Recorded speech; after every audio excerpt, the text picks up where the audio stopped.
Starlights traditionally would have been a team that would have been always competing at the highest level, would have been a team that was won a few county championships, maybe just not lost their way a little bit, but maybe just needed a little bit of direction. Was approached by some of the players to see would they be interested, and having known and played against them as a manager of a different team in the past, I would have found that the potential was there, and sort of it was an opportunity that I just couldn't refuse. I've probably learnt more this year off them than I have been for the last 18 or 20 years that I have been involved in county squads and involved with the club. It really, breath of fresh air, absolutely fantastic.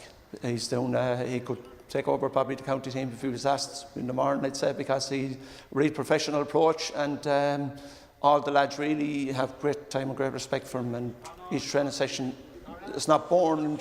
He brings a bit of fun into it as well, and but he expects the work to be done at the same time. We were third in the group. We finished behind Shelmaliers, who topped it, and then Castletown were second. So overall, you know, we had a good enough competitive. The games were very competitive in the group. Coming down to the very last round of fixtures, there was a potential that all 5 teams could have finished on 6 points. So it was nip and tuck throughout, and there was no real standout team, even though I suppose like we did lose 2 games within the group, but there were 2 games that were very competitive. We lost them by a point. And then we only won our games by 1 or 3 points, whatever it was. So very competitive overall, and hopefully, you know, the games that will stand to us as we approach the latter stages. No, Shells was our first game of the season, and I suppose for many of us, both the players and myself, and for Purt, it was a learning curve. It was a game I thought we started off, we were very nervous. It was up in St Patrick's Park, and it took a while for the players to feel their way into the game, and at that stage we probably didn't really have our overall plan or structure in place. It was, you know, you play a few games in the league, and well, they're competitive, but they're not the same as championship. So being the first game, and we finished very strongly, and that we took from very positive out of it, that we were able to, you know, in a few minutes to go, maybe made a snatch the draw out of it, you know. So we lost by a point, but overall I suppose Shells on the night were that little bit better, possibly because they got off to a better start and they had that little bit more experience than us on the night. Well, I suppose as regards from a point of view of a dual club, you always will get maybe a bit of friction or a bit the hurling might want a little bit more than what the footballers are prepared to give at times, and vice versa. So this year we seem to be managing quite well between the 2 sets of selectors, you know, and the players are not being training 5 or 6 nights a week or anything like that. So there's more communication this year, and it's showing a lot better because the freshness is there in both sets of players. They're on a high. They could nearly play the football match the day after the hurling. They're in such great spirits.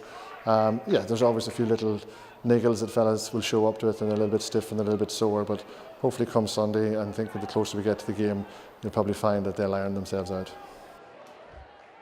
We would have a good few juvenile teams coming through. We won the minor in 2013, and 2 years previous we won 3 in a row in the hurling. And 2013 we won the minor football final as well. So and Kevin Foley and Liam Ryan, they would have been part of that. So we had good lads coming through and that. And we got to the under-21 football final there against Crossbeg there a couple of years ago as well. So there's serious talent within teams, keeping them happy, and just getting the right person in charge over them, you know, and so there's a lot of serious talent here, like, you know. Maybe we put too much into winning at underage, and sometimes when we do that, it kind of fades away, and they've seen and they've done it all again to get to maybe under 21 and senior, and to start drifting away. So, but this present group here now has always been successful. So, just the backbone of winning down through the years with them, so you know, and a lot of those have stayed around this time, so it's looking great with the club at the moment, you know, so great. Yeah, the quarter-final, it was a game that we knew that we'd analysed St James's. We knew that they had a lot of strengths. They were a big physical side.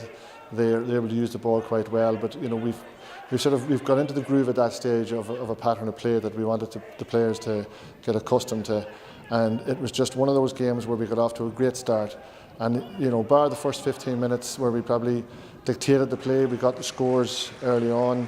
And after that, it was just nip and tuck. And thankfully, we had the lead build up at the start, which allowed us that cushion just to get us over the line. We played Castletown already. A lot of people have sort of said we played well that day, even though we lost the game. but the fact is we did lose it, and having analysed the game, Castletown probably had the ball for about 70% of the time, and if we give them that amount of possession again, unfortunately we won't be going to the final. So we know what we have to do. We know that Castletown are a very good team. They're very competitive. They're experienced at getting to semi-finals, which they'll probably look at to hopefully get them over the line. But you know what? There's an edge to the fellas this year, and I'm hoping that the momentum that we're carrying in both codes will hopefully get us there. But it's going to be very tight. It'll be tense, and hopefully, with 10 minutes to go, we're still in it. You need that bit of luck, don't you? So if we get that little bit of luck on Sunday, we'll gladly take it in the last few minutes.